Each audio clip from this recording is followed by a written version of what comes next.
In a world full of people who think life is a happy series of coincidences and trust the official narrative, some of us know better. Tales of Stonehenge, dogmen, chemtrails, and more. All of this we will explore in the Seany Zone.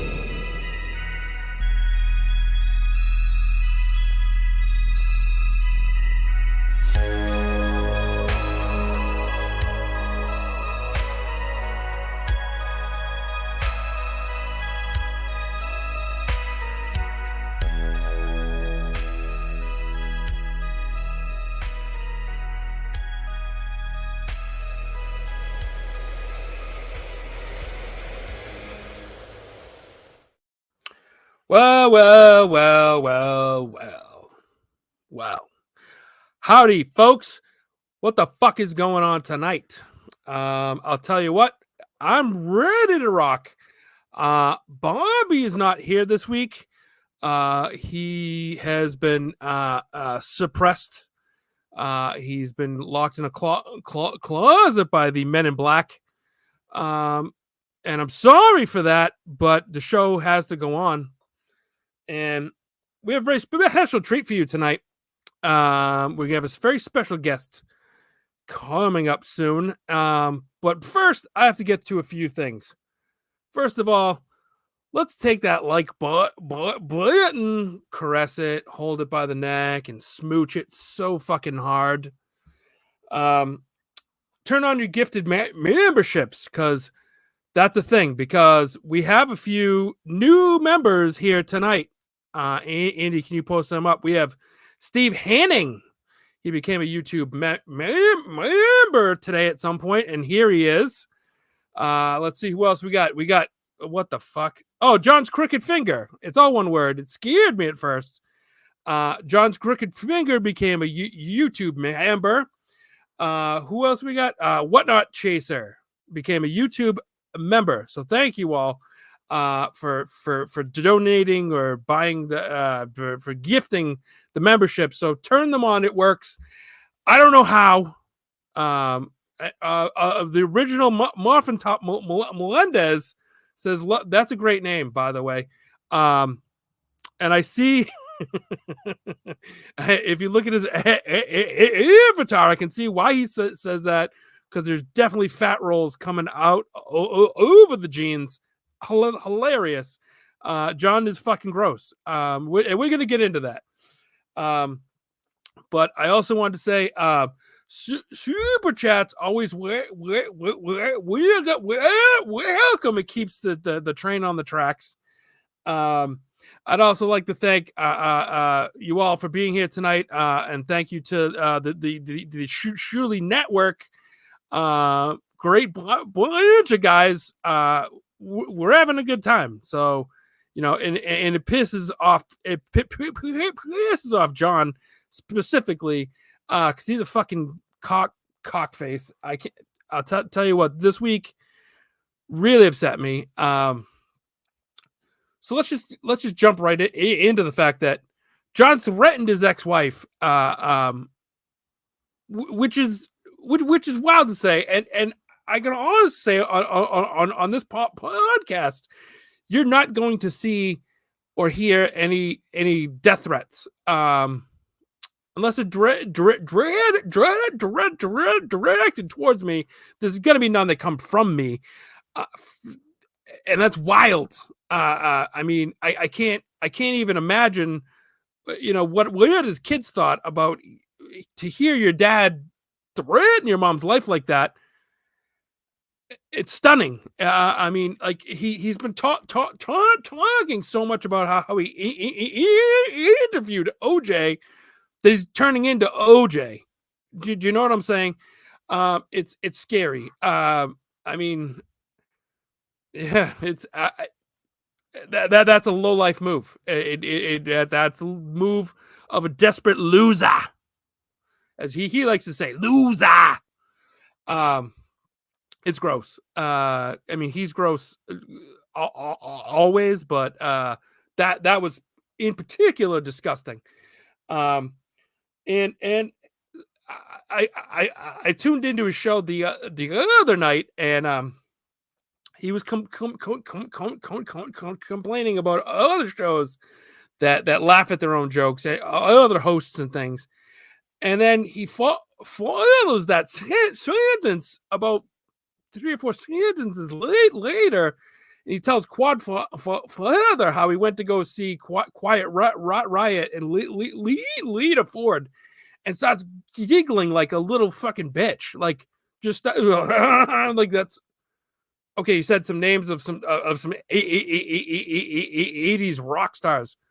That's hysterical. That's funny. Like you're laughing at that, and then everything he says he laughs at, but he complains that other shows laugh at their own jokes. It's just the hypocrisy police come and need to lock him the fuck up. You know what I'm saying? I'm heated right now. I'm telling you. So a little bit later in his show, I challenged him to a sing off, if you will, because I can sing, and he obviously can't. Based upon the footage that we saw of him on stage with his big distended bloated gut hanging out over his belt, and his man boobs, and he sounded he was singing kind of like a tin can roll. A ball bearing would roll around in a tin can. It sounded hideous. Like I've heard a clogged toilet make better noises than what John made that night. It was really pathetic and gross, and he's pathetic and gross. So I think we've come to we all know this. I mean, I'm not saying anything that nobody already knows, but I mean, this guy fucking sucks. Okay, and he's a pussy because he said. I sent him a text. I sent him a chat saying, let's have a sing off. Your band blows. And he says, anytime, anywhere. So then I sent him another chat. Shame on me. I know. But I sent him another chat, and he says, saying like, where do you want to have this, you fucking chooch? And he just blows it off. Disregards it. So obviously he's scared. He knows I'm going to fucking destroy him. I'll challenge him at Trivial Pursuit. I will bury him. I'll challenge at a stand-up off, at a comedy, at a roast off, or whatever the fuck. I'll destroy him. At a singing off, I'll destroy him. The only thing I wouldn't destroy him at is a narcissism off, which he still says. It's not narcissist. He says not narcissist, which is. I thought you have a 160 IQ, you buffoon. What the fuck is going on? So that's the end of my John rant. He's a pathetic loser, and I see a lovely purple chat come in, so I have to get to this right away. Thank you, Daniel August, for the very generous 50. Here's a 50 spot for BF getting shadow banned. Also for a solo Shawnee show. Put the man in the back. Oh, hey, Andy. Oh, hey, Daniel August. Good to see you, brother. And thank you very much, Daniel. That's great. And yeah, well, I mean, it's not going to be a complete solo show for me today, but we got some stuff to entertain here. So in the news, there's been some issues lately with assassinations and assassination attempts, and that's disturbing. And I'm going to tell you why, because if we think back to World War, I know we're not in World War I times. That was like, what is that, 1914, 1916, and you know, times have changed quite a bit. Politics have changed, but there is a lot of there's sides being drawn. Between, you have your BRIC countries, you have Brazil, Russia, China, India, and the big players in that are I mean, not India. I misspoke. Iran. I'll call it out. When I fuck up, I fuck up. Iran. The president was supposedly just assassinated by a plane crash. Are we on the precipice of World War III? Think back to a couple weeks ago. They tried to assassinate the prime minister of Slovakia. That was a lot for me to say. That was quite a sentence. Robert Rico. It was a failed attempt, and it was a 70-year-old man that tried to kill him. What I'm trying to say here is, are we looking for the fuse to set off the powder keg of a World War III? I mean, obviously, Russia is they obviously don't give a fuck. They don't give a flying shit about any of it, and they want to restore the Russian supremacy that they once had. You've got China trying to overtake most of the Pacific. They're building islands and military bases. Excuse me. And so therefore, and Iran wants to destroy Israel. Israel. So what does this all mean? It's a convenient way when Iran's president, which his plane supposedly crashed, which I'm skeptical of that. Believe me. The photos that I've seen of him look like a beer keg on a fucking sled, wrapped up in blankets. So I'm not so sure that have we actually seen that? No. Have I actually seen that? No. Also, just the other day too, there was some Americans that were trying to overthrow the Republic of Congo. Like, what the fuck is going on? What the fuck is going on? The world is not in a good place. We all know this, between the lingering effects of the COVID, the political turmoil, even just in the U.S. alone. I mean, you've got two sides that you've got the right and the left ready to go into war almost over a fucking president that doesn't matter. It doesn't matter. It doesn't. Biden, Trump, it doesn't fucking matter. Could be the same. Take off the mask. That'd be the best part, because there's a lot of videos out there showing Biden, and he's got on and they're saying he's got on a mask. That's not a real guy. That's like the crisis actor. Wouldn't it be hilarious in one of these, speeches, the mask like falls, rips open, and like it's Trump inside, or vice versa? You know what I mean?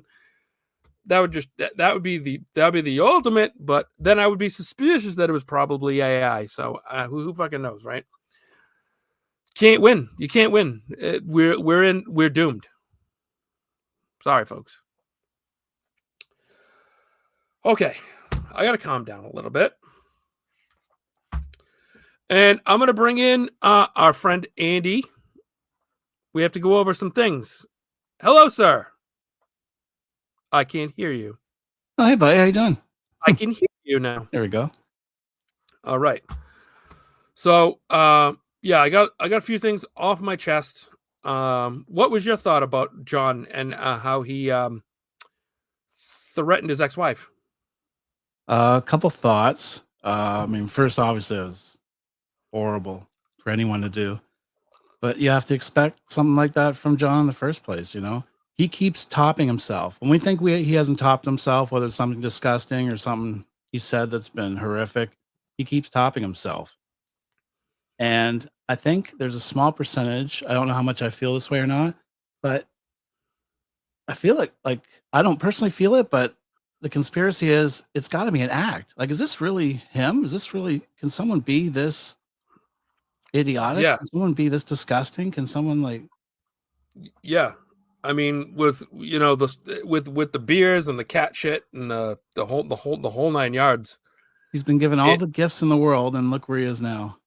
Yeah, and I'm glad you brought that up, because he is a lucky son of a bitch, because he was I mean, it was all gifts.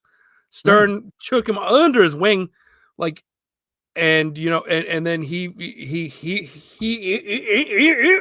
answered phones, and I mean, granted, he did some street interviews, and some of them are good. I'm not going to say, I'm not going to say he didn't contribute anything. But who wrote those questions? As gross as well, yes, but he had the balls to go out there and actually do it, which is okay. All right. And he had the speech impediment to make it interesting too. So, like, I get all of that, but he didn't. It's not talent that he was in the right place at the right time. It was circumstance, all of it. Yeah. So exactly, like Howard says, you're not funny. It's what you do that you don't realize is funny. Yes. So, yeah, I didn't want to spend all night on that, but I did want to get your view on that. So, so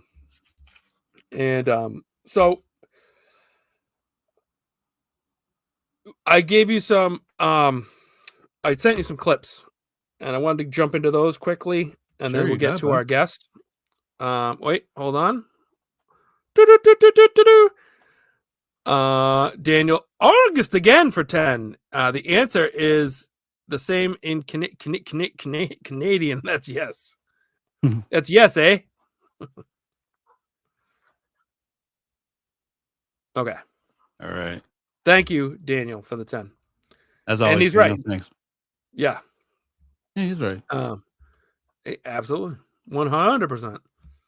All right. So, number 10 in the list. This one was very interesting. Was this the boat clip? That was the boat clip. Yeah. All right. So watch very closely what's going on the, I don't know, boat lingo. So is it the starboard, or what's the other side? Is it aft, which I think is like the back of the boat? Stern and the starboard. Yeah. The bow. The bow. The bow is the front, right? I believe so. I should know that. Aft is the rear. Yeah, I don't know much about that, but watch this. We are not alone.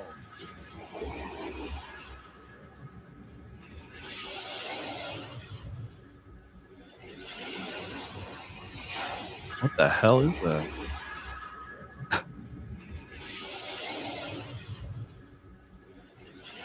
We are not alone.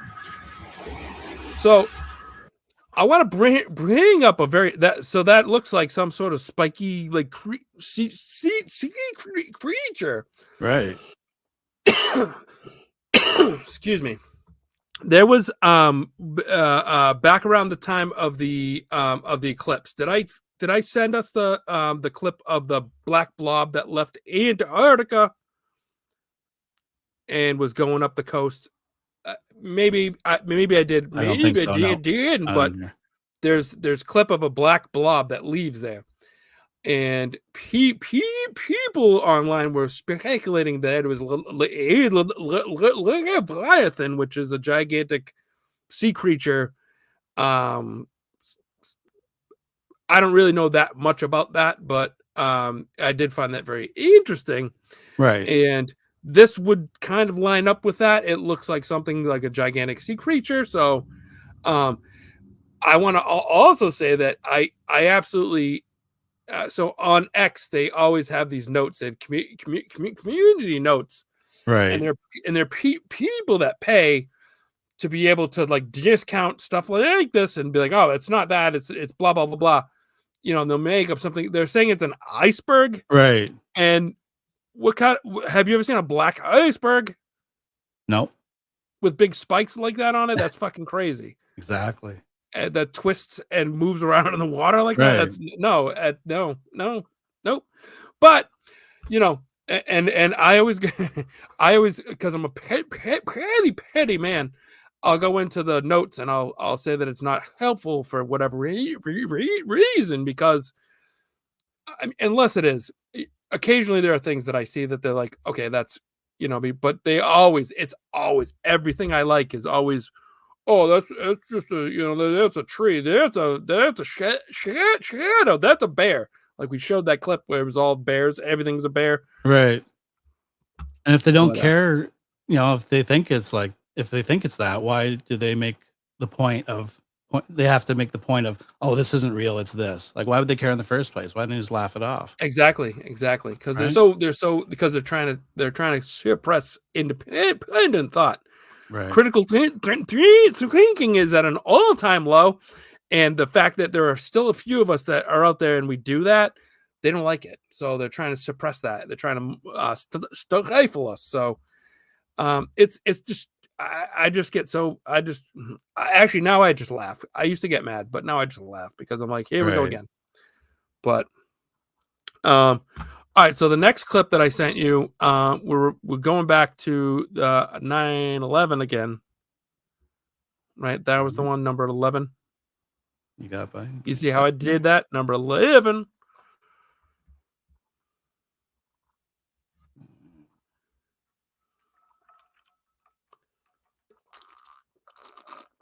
Somebody finally found a confiscated video that the FBI took on the day of 9/11, where it was proving it wasn't a plane, it was a Scud missile.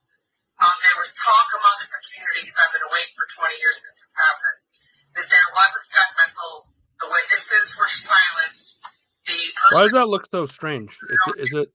Yeah, give me 1 sec. Sorry, for some reason on my screen it's showing it, but on yours it's not. They're trying to keep it. They're trying to suppress it, Andy. Suppressed. The Men in Black will be at both of our doors tonight. Okay. All right, let's see if we got it now. As you can see, that is not a plane. That is a Scud missile, as originally thought. Fucking deep state cabal, you sons of bitches. We already knew you did shit, but this was the last piece of the puzzle for the evidence. For that whole entire crap of the 9/11 report, they said it disintegrated. That is a Scud missile. That definitely doesn't look like a plane. Right. Target, and that was completely put aside, and you all bought the lie. Heavenly Father, let truth prevail. It's too bad the video's so grainy. Yeah, well, it was 2001. We weren't as high tech as we are now with our tiny cameras and such. So right, a little home video deal. Mm-hmm. Yeah. So that so like the evidence all points to that it was not a plane that hit the Pentagon, and we're further proof to assume that it wasn't. Right. Yeah, we discussed this before. There's no plane wing imprints in the building at all. No. The the wings were supposedly sheared off before it even got there. Which, how did it stay in the air if the wings sheared off? That doesn't make any fucking sense. So, anyways, I'm sorry. I don't want to rehash. I don't want to get whole back into the whole thing again, but I very strongly feel about that. I just sounded like Yoda. What was number 12? Andy. You're passionate, pal. Yeah. The U.S. Environmental Protection Agency. Oh yeah. All right.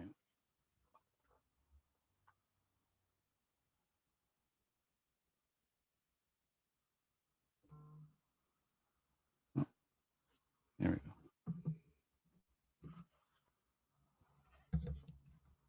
Oh, sorry. There we go.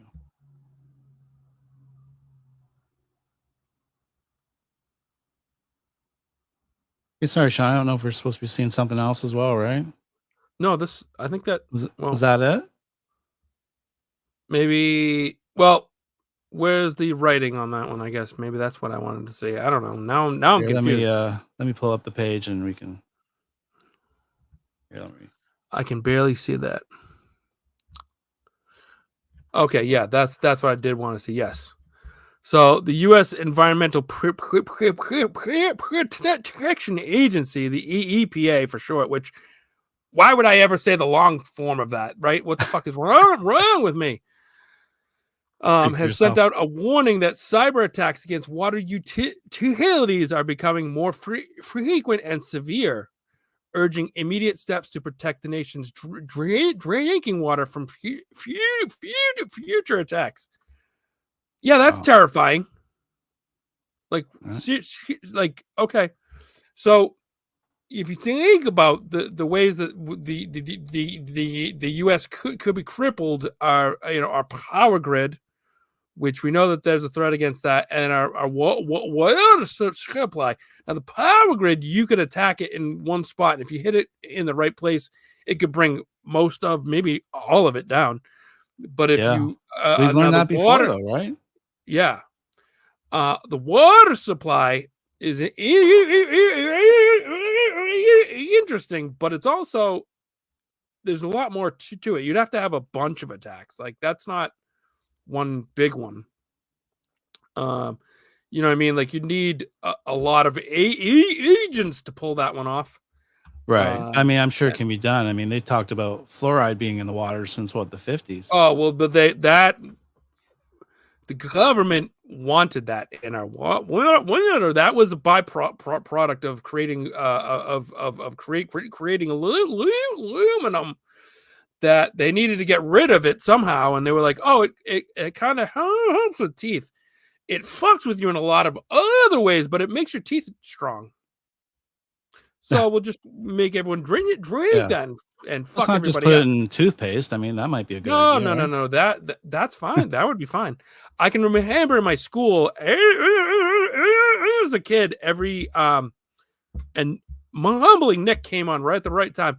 At our school, we used to have a fluoride swish every week. We'd take a little cup. The nerds would come into every classroom. We'd have a little cup. You'd have to swish for 30 seconds or so, and then spit it out in the cup. And she would collect them all. And I'll tell you this much: I'm 50 in a few weeks. Right. In like 2 weeks, I'm turning 50 years old, and I've never ever in my life had a cavity. So I guess it works. Wow. Well, you're fortunate. I've never heard of that. Doing that in school. Yeah, we used to have it every week. Every week. Every week they would come into school from grades like 1 to 6. Were they that worried that kids weren't brushing their teeth, or were they trying to put parents out of work? Or I don't know. It's not like we lived in the Appalachian mountains. Right. We see the kids with Mountain Dew mouth, like where their teeth all rot away. I don't know. I don't know what that program, who was in charge of that, how it was funded, but my school had it every week. So that's wild. We had some good chats come in that I want to get back to, if you don't mind. Sure do, sir. T, thanks, guys, especially Frog. Thanks. Okay, I get what you're saying. Thank you for the 50. Love your passion, Shawnee.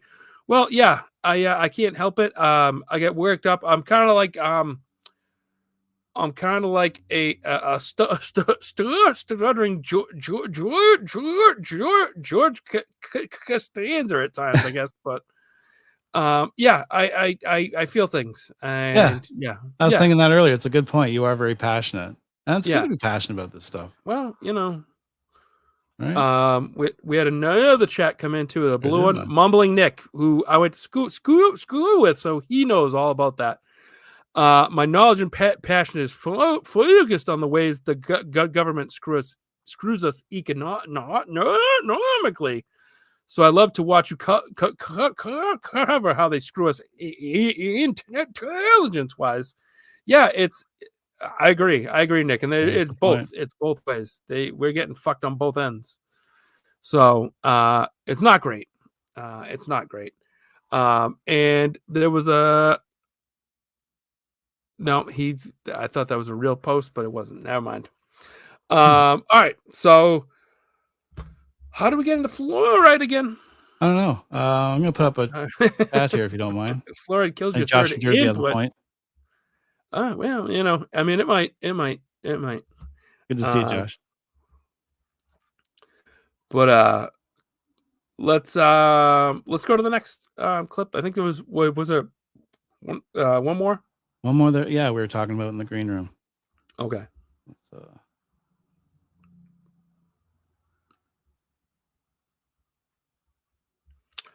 Oh shit! Never mind. Hold on for that one. I don't want to get into that one yet. But okay, you got yeah, a preview. So yeah, there you go. Coming, guys. All right, yeah, we got to get to our guest. You all know her. You all love her. The lovely Stacy Allen is joining us today. Stacy, hey, what's going on? How you doing? Nervous, very nervous. If I don't know if my passion can keep up with Shawnee's passion. That's okay. That's okay. Oh, you're passionate. I have enough for us all. So, Stacy, we discussed a bit in backstage, but so your favorite? What I'll just ask you straight up: what is your favorite? What is your favorite conspiracy? So I'll let you explain it to the. Sure. Well, 9/11 obviously is a big one for me. We already covered that.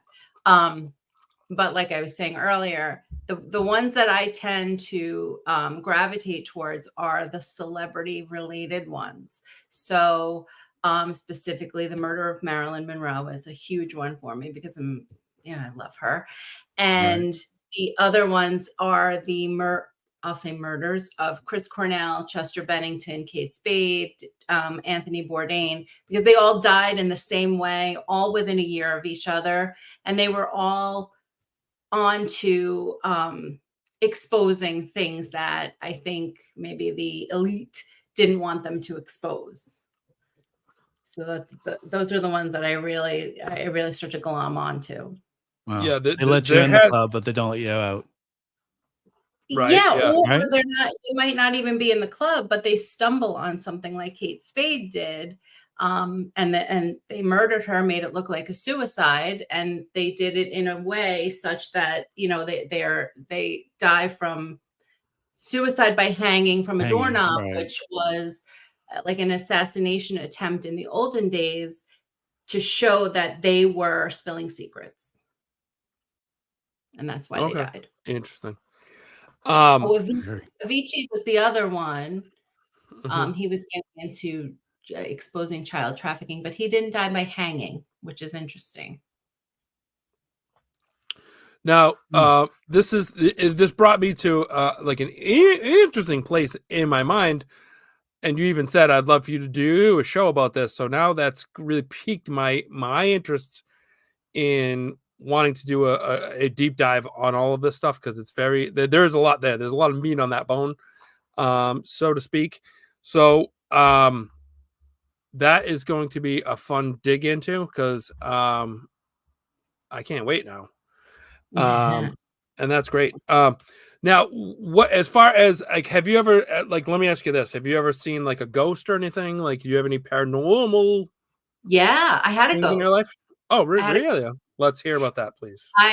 So my friend and I did a walking tour of Eastern State Penitentiary, which is an allegedly haunted abandoned prison in Philadelphia.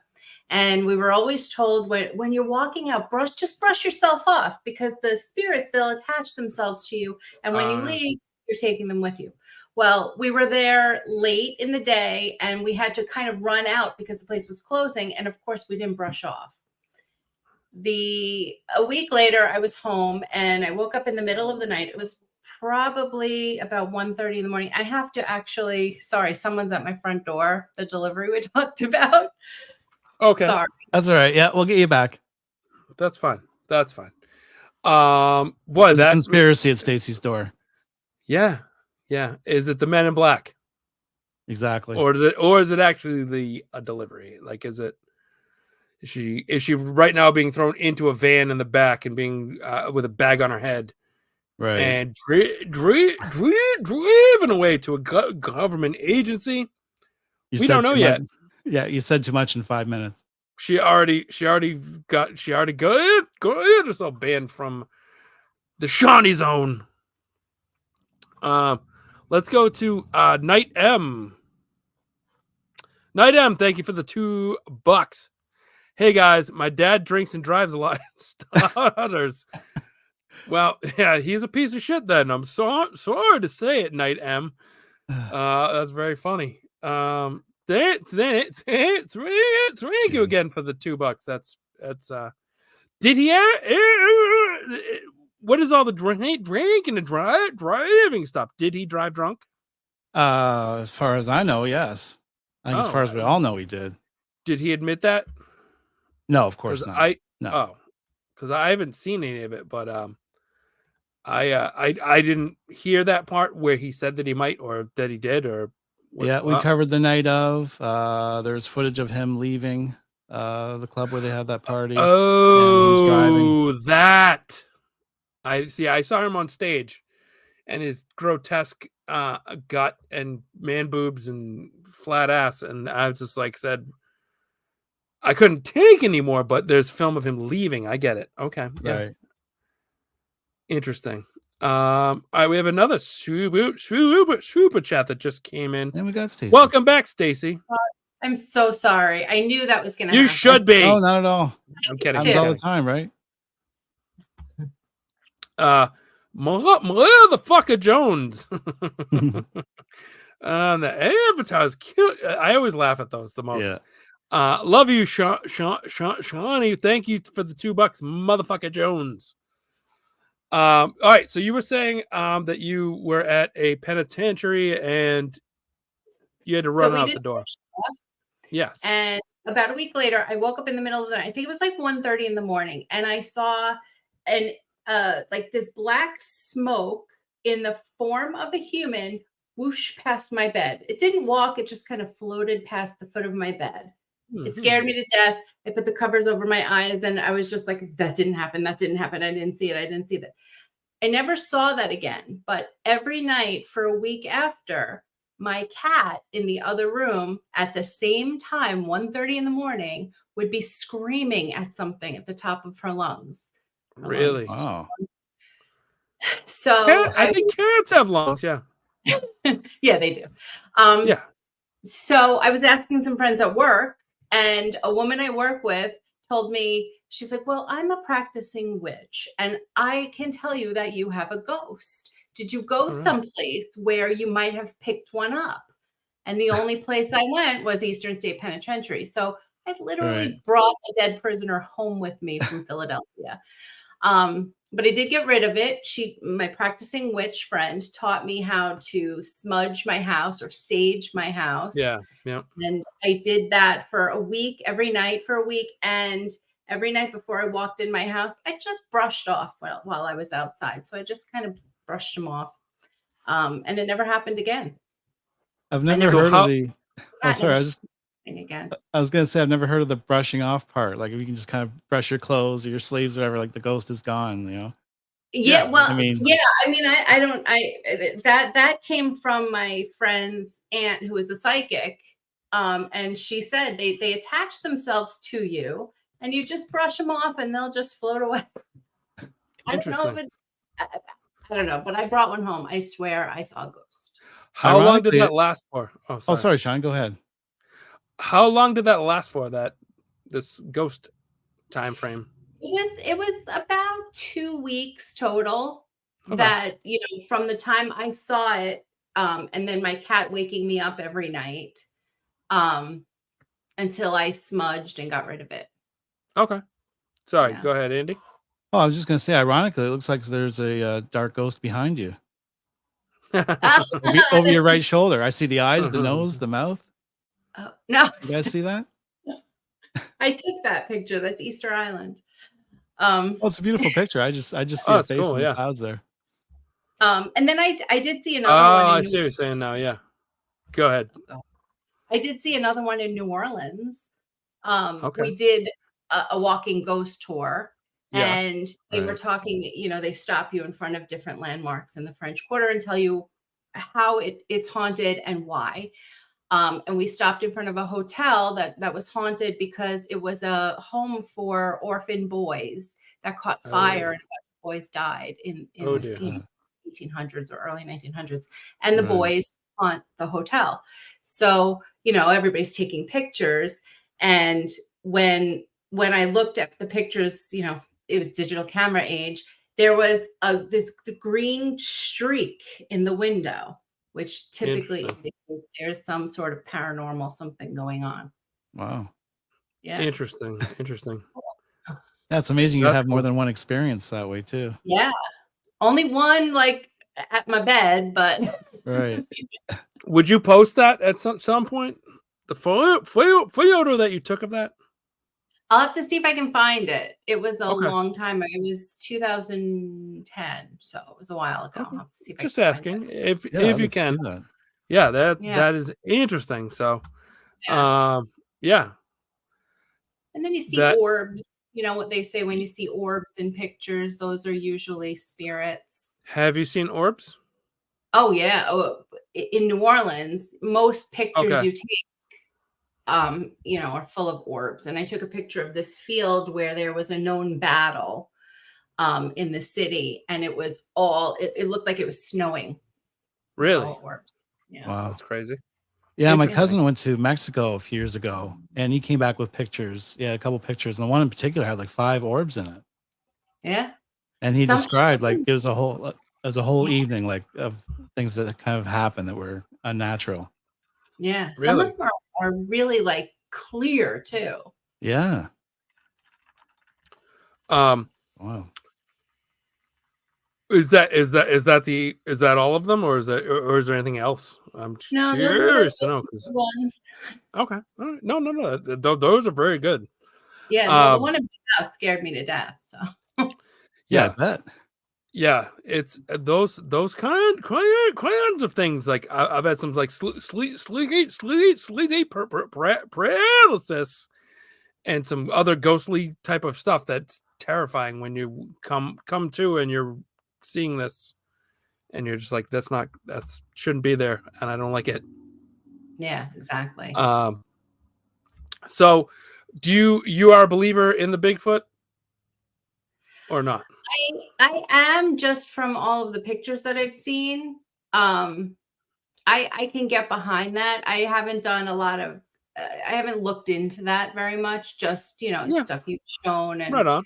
it sure is believable, you know. And you have What to do you everything, you know. Yeah, you do. Because like what would you surmise that it might be? I don't know. I never really thought about it. Just a thought. Do you think what do you think? Do you think it's like a hybrid of like I mean, That's what I think. I think like that it person there, you know, that kind of thing, or like what do you think it is? I think it's a creature that is like parallel to man, and they might actually be. I know it sounds insane, but there might be like an interdimensional portion to this, where there's some other dimension where they're the dominant species, Yeah. as like man is on Earth, in our time frame, in our dimension, if you will. And because there's a lot of times when folks are out in the woods, when they run into these Bigfoots and Sasquatches and things, where they also see orbs right before or afterwards. So there's like some sort of like mystical thing that goes on, and there's a lot of people that are in groups and things. They go missing and they're not found, or then they turn up in a weird time frame, like right on the trail that they've been searched or whatever. And it makes you wonder, like, did they step through a portal of some kind and then get dumped back into our time frame dead? Or I don't know. Like it's. I was going to ask you about that because you were talking about missing 411 last week. David Politis, I think his name was. Have you checked out any of his stuff? I have started watching him. I started watching his show on YouTube a while ago, and then I started to get freaked out because I used to go on vacations to national parks by myself. So I was like, don't do that, please. But there is another theory that the people that go missing are disappearing into portals in the parks. Yeah. And then showing up in, a completely different place in the park where it's nearly impossible that they could have made it there themselves. Correct. So for Andy, I don't think you've looked into this at all, right? So I haven't. It's a whole new deal with me. So there are times when like a 2-year-old wanders away from his campsite or from his parents, and they see him, and then they turn around, and then they look back, and he's gone. And within like time, there was one. It was in Yosemite, and I forgot the names involved. There was a 2-year-old boy who in 19 minutes traveled 7 miles, which is impossible because they found him dead, and the time frame that they gave would have been 19 minutes from when he was seen with his mom and dad, and it was up a mountain range, and 2-year-olds can't run up a mountain and be. It was just unbelievable. Wow. It's unbelievable. Amount of time, yeah.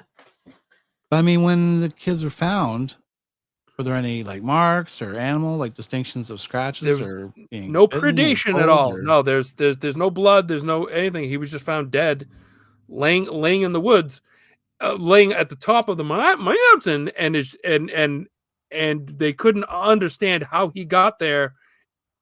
A, how he even got there, and B, how he got there in the time frame that he would have had to, because they didn't find him for like a few weeks, and then they did the autopsy, and they're like, we're not even sure. They weren't even sure how he died. There was no like cause of death, right? And the fact that he was where he was, that when they said that he would have died, was too short for him to even get close to that point in that point in the mountain. It's crazy. Wow. It's wild. There's a whole thing. I started buying his books.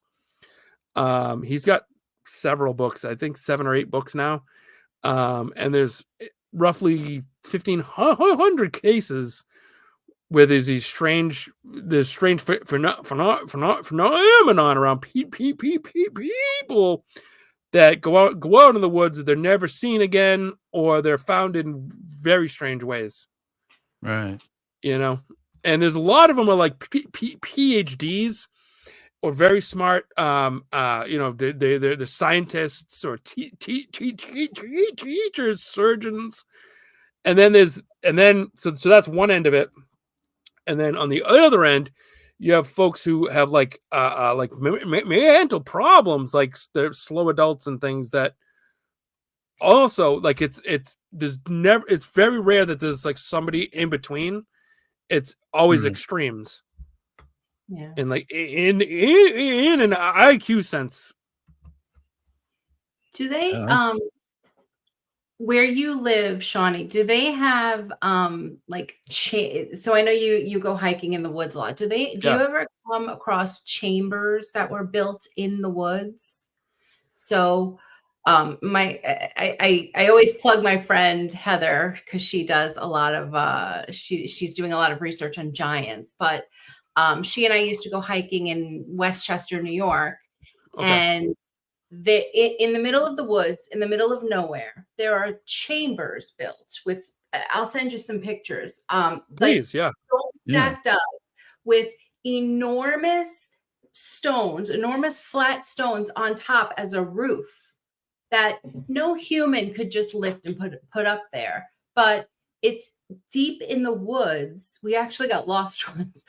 Deep in the woods where there's no machines, there's no tracks for machines, and there's old trees around that machines couldn't even get through to get to the chambers. And they're so old, they're overgrown, like how Mayan ruins have, are just grown over, and you have to dig to discover them. These chambers are overgrown like that, with trees coming out the top of them now. So they have to be very old, probably pre-tools, pre-machines.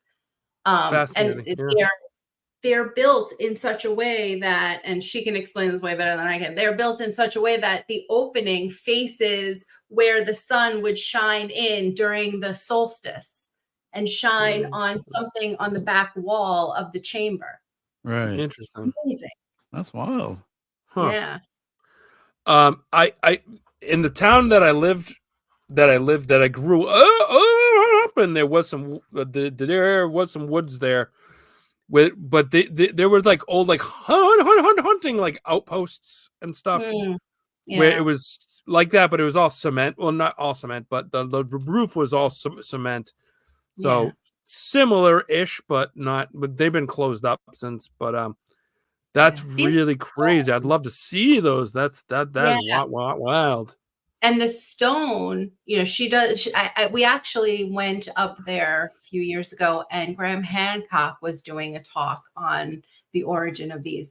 Apparently, the stones are stones that they're not like native to this area, but they're native to like Ireland or England. The same stones, I think. Don't quote me on this because I could be wrong. Possibly the same stones as in Stonehenge. Come on, like that type of stone. Right. Wow, that's very fucking crazy. Yeah. She got me into all of this stuff. That's why we went to Easter Island. We did, we climbed the Mayan ruins in Belize. Wow. She's my spoon friend. Yeah. Crazy. That's amazing. Yeah. It's oh, sorry. Sorry. Yeah, that is no. That is that's if you could send me like a general location for those, maybe like at some point, because I'd like to actually try to see that. Yeah, that's cool. Yeah. But I know we did have some chats come in, Andy, that we should address. Mumbling Nick, SJ, if you're watching this, if you are watching this, how you chatter on.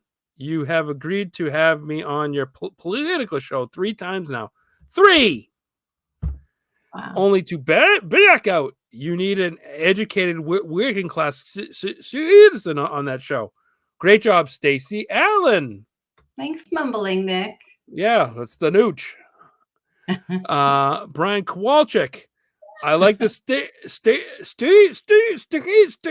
Stacy. She cray. Regular guest, please. Thanks, you, Brian. For the 10. Brian. He's the best. He's very good. Sorry, I'm trying to remember. We were at the Stones. Yeah, and it makes you think about back in the day when they built the pyramids and some of these old ruins and things, like the workmanship that went into it, the precision of how they cut these stones.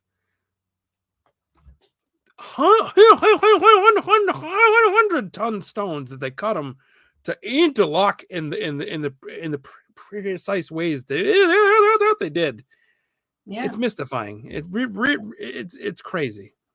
Even Easter Island, the quarry where they carved the moai is in the middle of the island, but none of the moai that are on they're called ahus are in the middle of the island. All of the moai are around by the water because they built them so that the moai face the land and their backs are to the water. They used to all have eyes because the Easter Island natives believed that energy would come from the ocean through the eyes of the moai and look up over the villages. Huh. But some of them are, I mean, the ones behind me, some of them are like 20 feet tall, and I don't even know how many tons. And they were built in the early 1900s. And Crazy. it's still a mystery how they got them from the quarry to the shore of the island.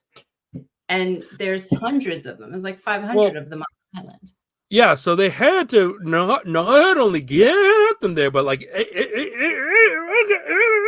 excavate the earth around them to put them so they stayed upright. Right, and the ahu is like the stage that they're on, the altar. Some of those, like the one behind me, which is the most famous ahu, you see in all of the pictures, there's 12 of them all in a row. The altar is probably 12 feet tall, and then the moai are on top of that. So they had to stand the moai up and then get them up on the altar, and then put rocks to hold them up. It's crazy. It's amazing. So, because I'm gonna go a bit off here, but like, how did you get there? Like, you flew in? Is there like an airport on Easter Island? Like, very interesting. NASA built an airstrip there. NASA and did. Wow. NASA, yeah, because they do that a lot. Yeah. They picked one of the most remote islands in the world to put an airstrip on. Yeah. Yeah. There's always a reason why, isn't it? That's interesting. Exactly. I wonder if NASA also put an airstrip on Devon Island up by you, Andy. Is that right? Isn't that where we looked at last week? Didn't we deal with that? The Mars, the fake Mars. Oh, right. I wasn't familiar with the story last week when you brought it up, but I mean, seeing that footage is crazy. I mean, shot for shot. So how big is the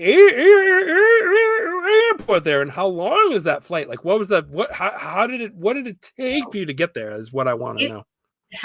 It took 2 days to get there because we flew into Lima first. So we spent a day and a half in Lima, and then we flew to Santiago, and it was a 5.5 hour flight from Santiago. Wow. Because it's actually a territory of Chile. So it was, but 5.5 hours from Santiago, and the next nearest island, I think, is like 2,400 miles away. Oh, so it's right around the bend. Yeah, no. Yeah. Jeez. Yeah. Okay. Wow. But it is a magical place. I recommend anybody that is into this to go there, and I cannot wait to go back again myself one day. Because I love traveling, so like this is very fascinating to me. Yeah. Was there like resorts there, or was it like very like primitive? Like what was the accommodations? They had hotels, small hotels. They're like boutique hotels. We rented a house. It was like it was just the two of us. My friend and I, it was just the two of us, but we rented this 2-story house right on the water that overlooked also another famous pictures that you see all the time, where the sun sets behind the moai, and we could see it from our house. Oh, nice. Interesting. Yeah, Interesting. gorgeous. That's amazing. Wow. Huh. But it's mostly, I'm not going to say Airbnb because I don't think they have Airbnb there, but it's mostly, people that have property built houses to rent for vacationers. A lot of Interesting. people, actually a guy I know also went there. He stayed in a tent. They had like a whole park area where people just lived in tents for the week. Interesting. Like a campground on that place. Yeah. Interesting. That is interesting. What was the food like there? Was there anything what's their food of, like everywhere you go they have their food? Yeah, I think it's a lot of seafood, obviously, which I don't eat. I eat like a third grader. But I had chicken and pasta, it's kind of normal stuff. Okay. I didn't know if there was like something that they're known for that was like, you go. I don't think so. It's just a small town, the city, the capital city is just about 2 blocks long. Okay. I was gonna say, I was wondering what the population was there. Yeah, it's very small. The guy that we spent our whole time with one guy that gave us tours, whatever tours we wanted. We did a 20-mile hike around one of the volcanoes. But he's native of Easter Island. His parents were 2 archaeologists who helped rebuild all of the moai, because at one point they had like a revolution where they changed their way of thinking and they stopped believing in the power of the moai, so they knocked them all down. Okay. So when his parents got to the island, or when there was a Norwegian explorer, I can't think of his name, Thor Heyerdahl, I think his name was. When he discovered Easter Island, he saw all of the moai knocked down, and he had a team of people come to help restore them. And this guy's parents came in the 60s and started restoring them. They got married and had him. So he was actually born on the island. So he had all the history. Now, I assume there's more people living on the island before this revolution. So I'm saying, because the population, I'm picturing like 12 people having a revolution or something. It was a bunch of villages. So wherever there are ahu with moai, that was like a whole village. And what they decided to do was, after stopping believing in the power of the moai, they wanted one village in control of the whole island, and they would have this contest every year, this Birdman contest, it's called. And each Birdman. I don't like the sounds of that guy. A representative there's a movie about this too. I can't remember the name of the movie, but each village would send a representative, and it would be like a race. They would rappel down a cliff, swim in the Pacific Ocean to another small island off of Easter Island, and they would find the first egg from the first, the birds lay eggs at, like, the first egg of the season. Right. And he would take the egg, swim back, and go back up the cliff. And whoever did that, their village was in charge for the year until next year's contest. Without breaking the egg. And they would kill each other in these competitions because they wanted control. Wow. So they would fight and hurt each other to get the egg and to get back up the cliff. Right. Really good movie. I'll have to find it. Interesting. But everything you wanted to know about Easter Island and more. That's it. Sorry. Yeah. No. That's great crazy stuff. That's very interesting. I love to learn. It is interesting. Yeah. Josh from Jersey said that there's still a Blockbuster there. Is that true? I don't know. They do have electricity and everything. You didn't come across one of them though, huh?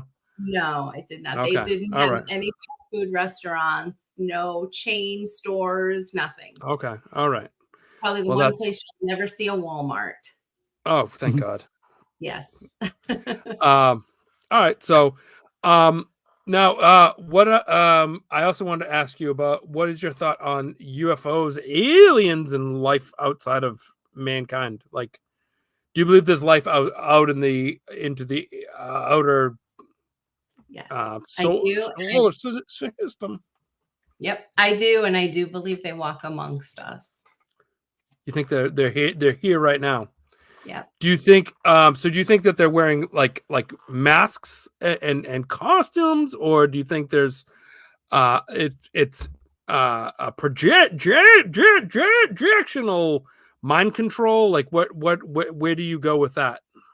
I don't know. That I haven't thought about. I don't know. I mean, can there be human Or do they just look like us? Yeah, I guess that's the other. That's I think. Okay. Or shapeshifters, or I don't know. Right. I don't know. That makes me sound really crazy, huh? Well, so when you're looking at like a shifter, do they actually change their form, or is it just what they project outward that your brain receives? Do you know what I'm saying? I never thought about that. I don't know. Okay. I figured my stupid mind thinks that they just change their form. Okay, maybe they do. I don't know. I don't have know. that information, but so you don't believe in the grays, like with the big eyes and the gray skin and the skinny arms and legs. That Yeah, doesn't. I don't like ET. No, I don't think so. Okay, I think they're more evolved than us. Okay, clearly they're more evolved than us, but I do have another story. I did see what I believe was a UFO. Okay, I was going there next. Yeah. So same friend. She got married. Wait. Same friend you went to Easter Island with? My best friend Heather. Yeah. Okay.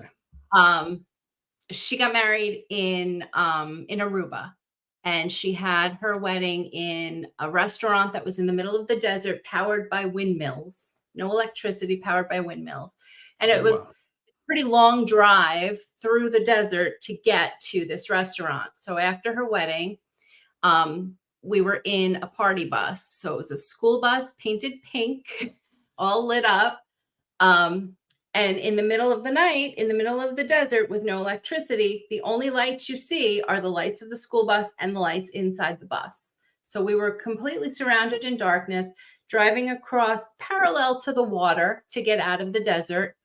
And I wasn't the only one that saw it. There was something in the sky with 4 red lights in the back and 2 red lights in the front that was actually traveling in the sky parallel to us as we're driving through the desert in our little pink school bus. Like, you would think if it was a plane, it would have whooshed past us eventually, but it stayed with us and just kept going slow with us until we finally turned off and went north on the island, and then it disappeared. And how long ago was that? I think it was 2005. Okay. Yeah. So before drones. And we were, exactly. Right. Yes. And we were staring at it the whole time, whoever was on that side of the bus flipping out, because what else could it have been? Right. Yeah, like what would move like that? Part of the island. I guess it could have been a plane, because that south part of the island faces Venezuela. So I don't know if it was, maybe Venezuelan military, or I don't know. But it was an unidentified flying object. So the people on that side of the bus, they felt like William Shatner and the thing on the wing there, where he was getting all upset. Yeah, and we were drinking, but we weren't climbing on the bus. Josh from Jersey, beam me up, Stacy. He says. That's funny. Yeah, to this day, I contend I saw you. Okay, I believe you. That sounds... Actually, if we can go back for a sec, guys, I think Brian had an important question about Easter Island. Brian Kowalczyk wants to know: did any of them hit on you, Stacy? No, but they were some very attractive people. The people of Easter Island, very good-looking people. Yeah. Hey, now. All right. So what like do you believe in any of the cryptids, like Mothman perhaps, or Loch Ness monster? I know you don't really give much thought to any of that, but yeah, I can't tell you one way or the other. Okay, that's fair enough. I that's fine. don't really have an opinion either way. Okay. All right. So, Dogman, you think I'm a little nutty for that one? Oh, well, I mean, if I do have kind of believe in a Sasquatch, why not a dog man? Okay. Fair enough. I would Fair enough. love Shawnee to go into the woods with you to see one. To see one. Really won't do it There's- all day. That's what all the girls say. Hey now. Yeah. And Shawnee, I live on Long Island, so if you ever come down here, we need to break into camp. Oh, yeah. That's it. Yeah, that yeah, Plum Island is a terrifying place. I don't know. I wouldn't do Plum Island. No, I wouldn't go to Plum Island. But why not? Why not? I don't. I feel like that place is still full of diseases and animals and bugs and stuff that we don't know about yet. Yeah. I knew a guy who used to take the ferry there every morning and cut down trees. And he was out of his mind. You think I'm crazy? He was loopy. Yeah. That's why they got him. Yeah. Exactly. Yeah. No one's going to believe anything this guy says. Right. Yeah. Or either that, or when he went there the first time, he was completely normal, and then they did a few. They released a gas while he was outside, and he went nuts. Right. But I would love to see Camp Hero. My summers usually go by so fast I never get a chance to go out to Montauk, but I would like to go out there and just poke around a little bit. Yeah. Interesting. Yeah. There's a lot to see out there too. Yeah. So I still want to try to get Shuli up this way to go see where I had my dogman encounters. So right. Yeah. I'm gonna cross Do you my know fingers. if there's anything crazy going on in Rochester, New York? Oh, besides DabbleCon too? Yeah, are you going to that, Mr. Andy? I will be there. Yes. Excellent. Yeah. I'm thinking about trying to get there. That weekend's a little bit nuts for me, but I'm just saying, if there's anything we could check out in Rochester, we should all meet up and. That's I'm gonna have to do some research. Take a little time. I'm gonna have to do some research. I have to stay in Rochester for an extra day. Yeah. Sorry, I've got a little sidetracked here. You've been covering a lot, pal. Yeah. I'm gonna leave you on for I think is there anything else you wanted to get to that you've seen, or interesting horror stories, any kind of supernatural things, anything like that? No, I think I'm crazy enough. Okay. No, you're not crazy. Thanks for having me. Let me take the crazy. Okay. Yeah. No, and I love the show, and I'm honored that you're having me on. Absolutely. Yeah, of course. It's great having you. We should have you on again. Yeah. Yeah. Well, when you dive into Marilyn and Chris Cornell and all, I will. You know what? When I do that, you're definitely going to be. Yes. I will definitely. You will be on that show, so we will work around your time frame. All right. Good. Yeah, I'd like to see you guys dive into that. Yeah, there's a lot of meat on that bone, as I said. So I'm curious to see what that is all about. Yeah. Daniel August has an opinion here. He may be right. What is his opinion? Daniel August, he's a fucking home run tonight. This guy. Great. Thanks for the $20. Great friend of the show. Stacy for second chair. She's a lot easier on the eyes than BF. I love Mr. Bobby, but Daniel makes a good point. Daniel makes a good point. BF is a good co-host. He's a great guy. He's a great guy. But there's a point to be made there. So thank you very much, and I look forward to seeing you in the chats as always. Absolutely. And all your great. And I wanted to say too, like, you made some great content for. Hold on, I got a mosquito. I didn't get him. You made some great content too for the other shows on the network. Some of the song parody stuff you've done. So I wanted to. Sorry, that bug is fucking. He's getting me mad now. It's a Plum Island mosquito. Don't say that. Yeah. I want to say thank you for all that you do. Is what I was trying to like say in my own way, which is never straight ahead. It's always around and spinning out. But yeah, absolutely. Stacy's in the forefront and behind the scenes. You're a great fan. We love it. Great job. Thank you so much. Flattered for all that you do. Thanks. All right. What do I do now? So we click off. What do I do? No, we're just gonna say goodbye to you, and I'll get you out. Take care, Stacy. Thank you, Stacy. Bye, guys. Bye. Well, that was great. Yeah, she's great. It's nice to hear from the fans, and maybe we should do this a little more. You know, I think so. And she knows so much too. Like we haven't, like, you know, there's a lot of stuff. She's like you. She's got a lot of knowledge. She's into these conspiracy theories and what's fun is that she's got a whole expertise in a realm that I've never really given much care to. Like I've got all this other things on my plate that I've never really looked into that. So I'm curious to look into that and see what's up. And I can't wait to get her on again and go over what she, you know, get into her wheelhouse, I guess is what I'm trying to say. So that's fun. Yeah. I want to hear about the different rock stars and just how they died and what was the conspiracy, like what was really going on and what were they into, or fuck yeah. Yeah. So before she came on, or maybe she was on when we played it. I don't remember now, but there was a graphic number 13. What was it? Yes, sir.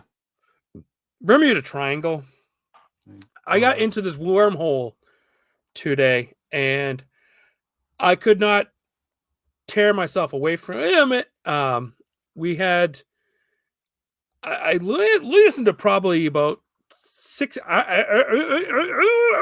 of my weekday was about the Bermuda Triangle and all the stuff that goes on there. And there was some really interesting tales that I'm going to pinpoint a few of them.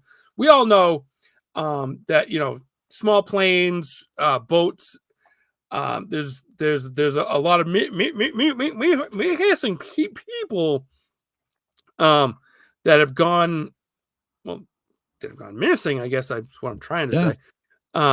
In this pink triangle here, which coincidentally, Pink Triangle is a great song by Weezer. If you have never played that one before, it's very, very good. Yeah, it sounds great live too. Yeah. Yeah. Pink triangle on her sleeve, letting me know the truth.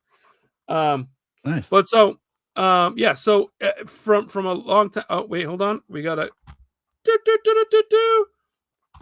we have a chat that came in from look who it is. the very she didn't have to do that, but it's very kind of not you. At all. Stacy Allen, who was just on here with the tenor, saying best episode ever. Just kidding. Thanks for having me on.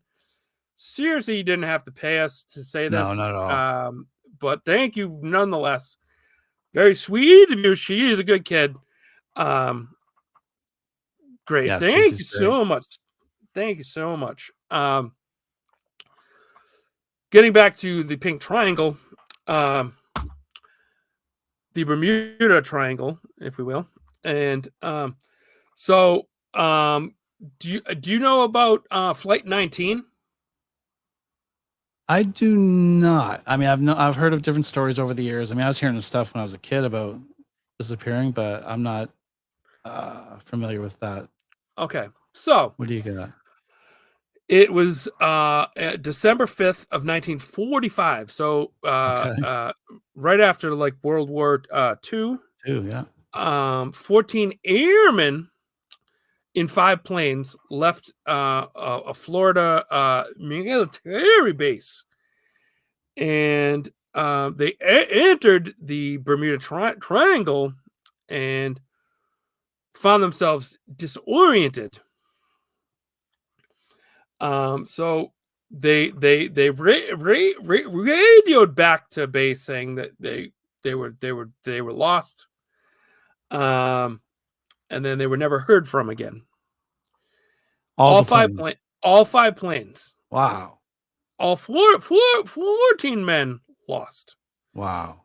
So the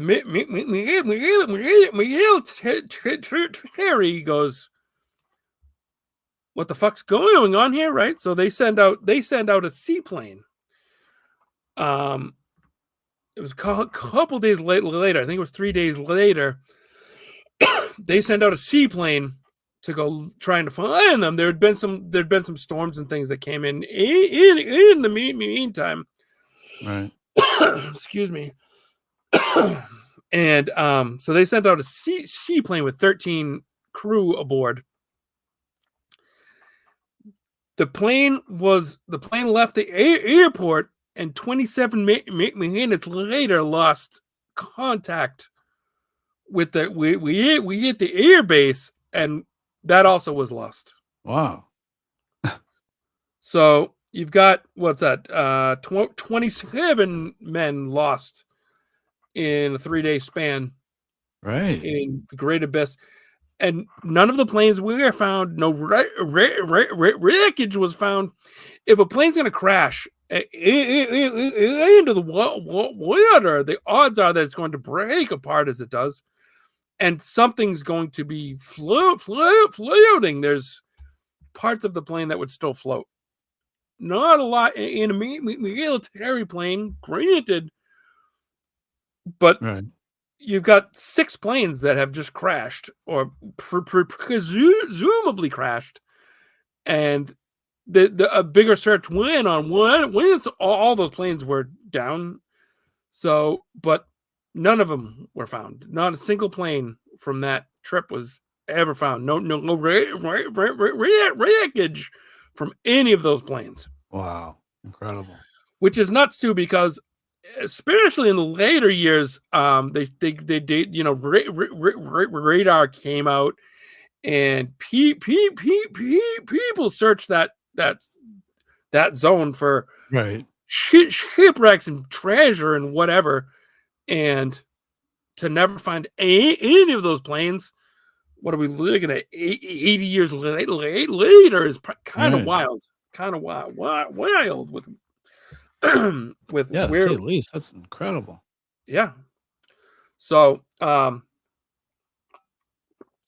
of the pilots that fly through there like a lot, they discussed that their gauges go nuts, that their the compasses, the altimeters and things will spin around. They jump around when they're in this zone. Yeah. And it makes it really hard to fly at night or fly in like a fog.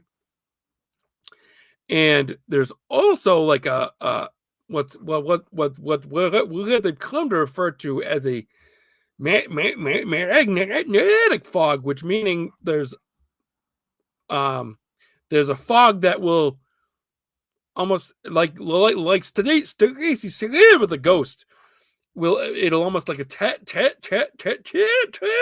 itself to the plane, right? And they can't escape it.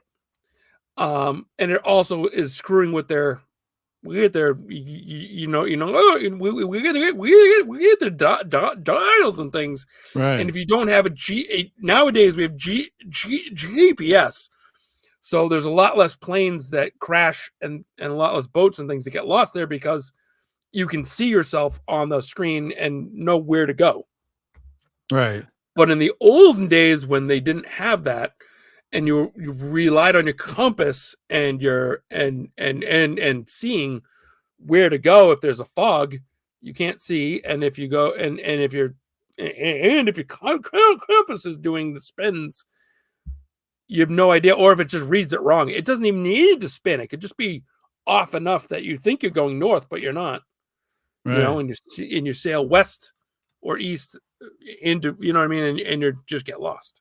Now, I assume there's footage or documentaries and stuff out there about Bermuda Island. I assume people have even gone out in large groups. I mean, you've already talked about, you know, like planes going for rescue missions, but just even, you know, to investigate the Bermuda Triangle itself. Well, I'm sure they're scared shitless, so you're going to want to go in a large group, right? You would think so. You want to go out there. We at the fleet, so in case you get lost, you can, you know, 4 or 5 I'm boats, over here. 5 planes, yeah. Interestingly enough, Bermuda, the island, was founded by shipwreck victims. Oh, really? Yeah, isn't that interesting? That is interesting. Oh, because a lot of ships get wrecked around there, so they wash ashore if they're close enough. The ones that could get ashore. Right. That's interesting, right? Yeah, it sure is. We have a story here. Breaking news. Beep beep beep beep. The U.S. Cyclops in the year 3. It was the March 4th of 18, not 2018. Okay. 1918. There was a boat called the USS Cyclops, which, what a name for a boat. Right. I would think that it was Josh from Jersey. That's very funny. He says, my toilet is shit wrecked. Yeah. So is John's bed. Exactly. Yeah. So there are 306 men on board. And the USS Cyclops was a military freighter, so they would supply like the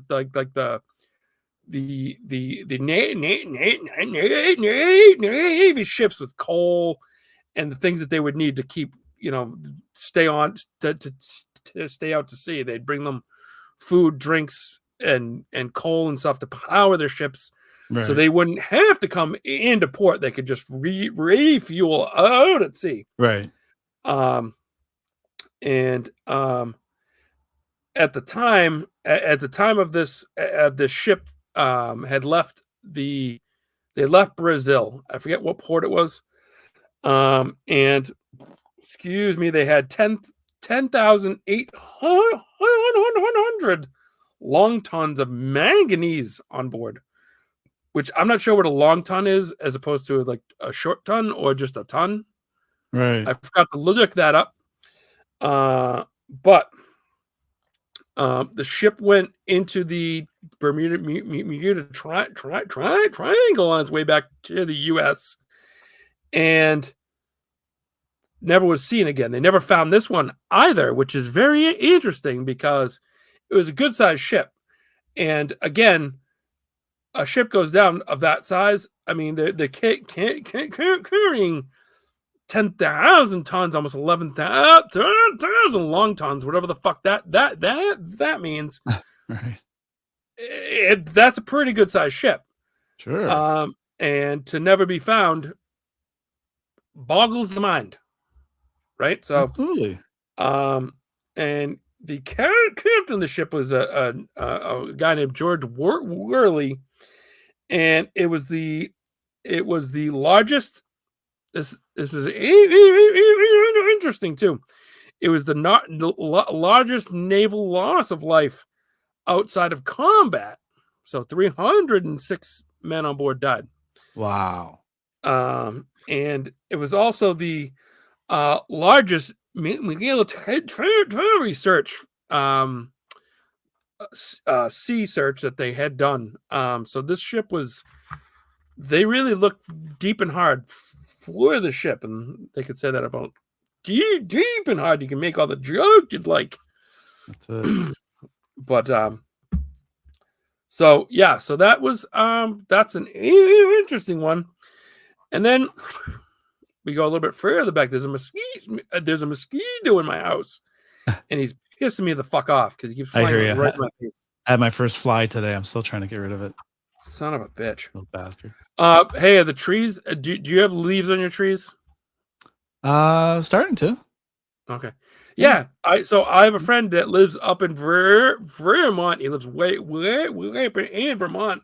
Right. And he sent me a text being like, "Oh yeah, I'm psyched because the leaves are starting to come out."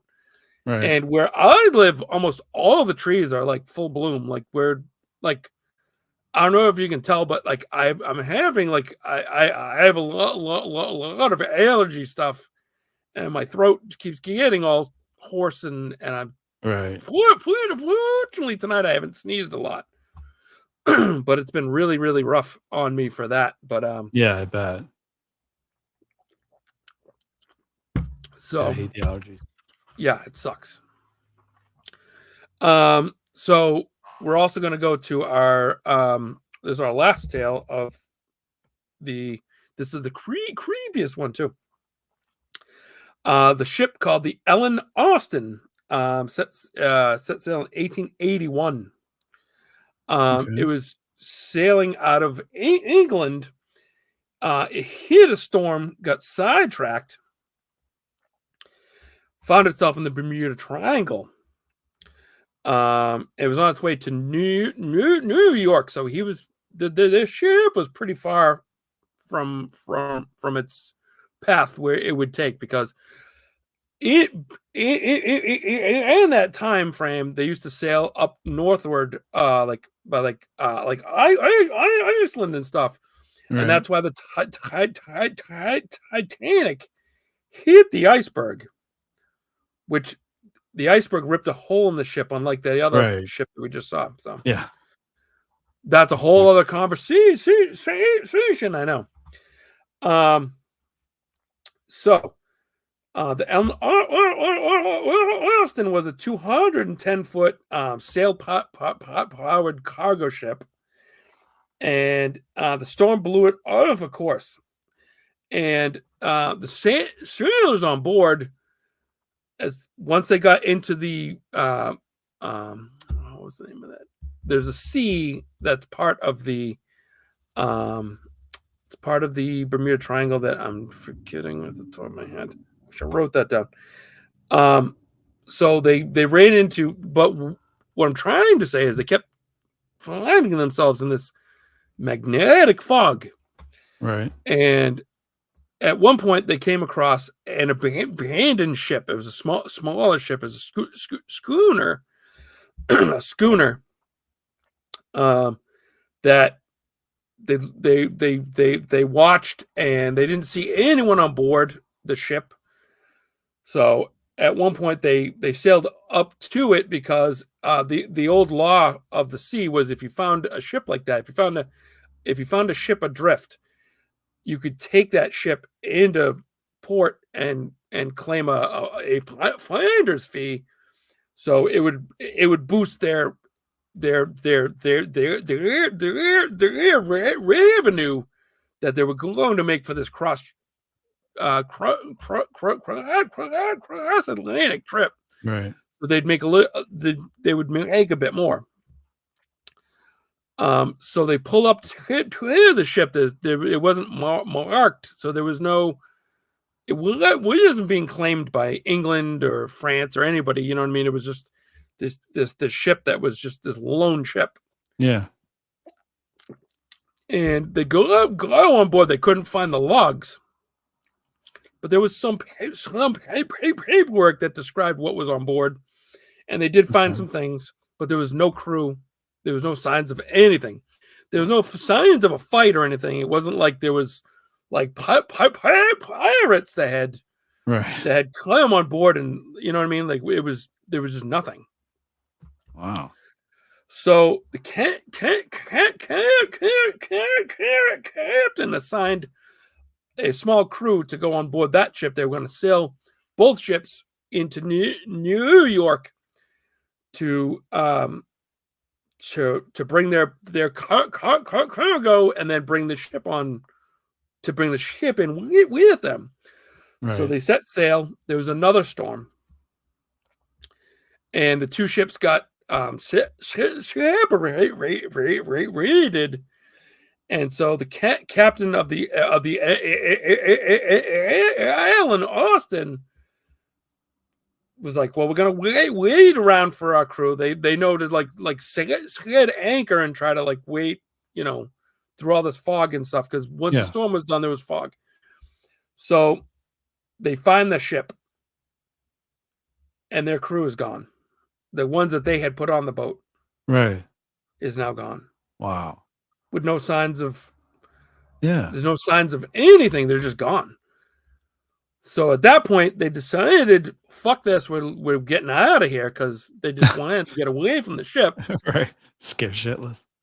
At that, I mean, wouldn't you because they could have decided to try and tow the boat, but at that point they were just too afraid. There's sailors, especially in the old days, were very, very superstitious. Yes, I mean, they still are to some degree, but in the old days, oh man, and that's how you stayed alive. You know what I mean? You said, no, I'm not going to do anything that's going to. That's right. Nope, fuck that. Fear is good to have. Keep going. Keeps you alive. Yeah. So, I don't have like a concluding statement about the Bermuda Triangle, but I don't plan to sail or fly there anytime soon. So yeah, it's even weird to think about it too. Like, I've been to Bermuda as a small child, Jamaica 3 times, and it's like the flight patterns like just right beside the Bermuda Triangle. It's crazy, you know. Right. I don't know if it's because you're flying up above it at this point, because it seems to be like the smaller craft that get lost in the Bermuda Triangle because they don't fly as high. I don't know. Right. Yeah, they're not going to 25,000 feet or no. 20,000 feet. Yeah. We have another super chat that came in. We do. DJ Davies, how you doing, buddy? DJ. 5. Based on capabilities, impact point, azimuth. Azimuth. I don't know what that word means. Impact angle, range, warhead, target, vulnerability, etc. It's impossible that a scud hit the Pentagon. Okay, well, I'm wondering what he thinks did hit the Pentagon then. Maybe it wasn't a scud, but it was some sort of a projectile. It didn't look to be a plane. I mean, yeah. I just looked up azimuth on Google. It's the direction of a celestial object from the observer, expressed as an angular distance from the north or south point of the horizon to the point at which the vertical circle passes through the object, intersects the horizon. I'd have to read that a few times. Yeah. I was going to stop at the first sentence, but it's an ongoing sentence. Yeah, that is generally the direction of a celestial object. Yeah. But. Okay. All right. Thank you all very much this week. We've had a great time. And as Bobby would say, in light of him not being here, I think it's time to pull this train into the station, which goes with my whole train analogy I made before. That's it. Shout out BF. Yeah, BF. Hopefully we'll see you next week. We'll have to talk about next week. I have a time issue next week, so okay. We'll see how that plays out. But anyways, thank you all for being here. It's been a great time, and I'd like to say, stay smart, stay safe, stay vigilant. Return your fucking carriages, motherfuckers. I returned one the other day. I was at the store and I came out, and it was left in the space beside the carriage return. Unreal. You're 3 feet from the fucking thing, and you can't put it in it. It was I yelled out loud. I go, "Are you fucking kidding me?" And I probably look like a maniac. I returned it because that's what I do. Yeah. But I mean, we're trying to have a fucking society here, folks. Right. And imagine how they're living their life too if they're doing shit like that. Oh my god. Just no care for what's around them. It's nuts. Are you looking up shopping carts? No. I'm just kidding. All right. Is there a show on tonight after us? I'm not sure. The guys were talking about it. Stay tuned, guys. There may be a show, but it's just a maybe right now. There may be a show tonight. The big guy. So keep your eyes peeled for all of that, because that'd be great. All right. Oh, great show, Shawnee. Thank you, sir. And thank you to the lovely Stacy Allen. Yes, absolutely. That was a good time. She's always welcome back, especially when she is mandatorily demanded back when we do a celebrity death episode. So clear your schedule, Stacy. We are calling you out. So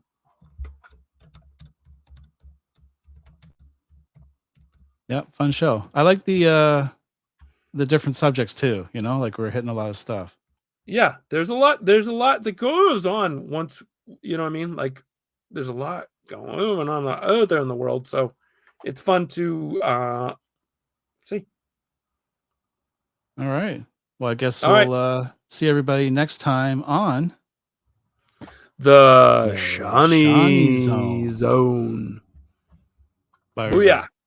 All right. Toodles. Boom.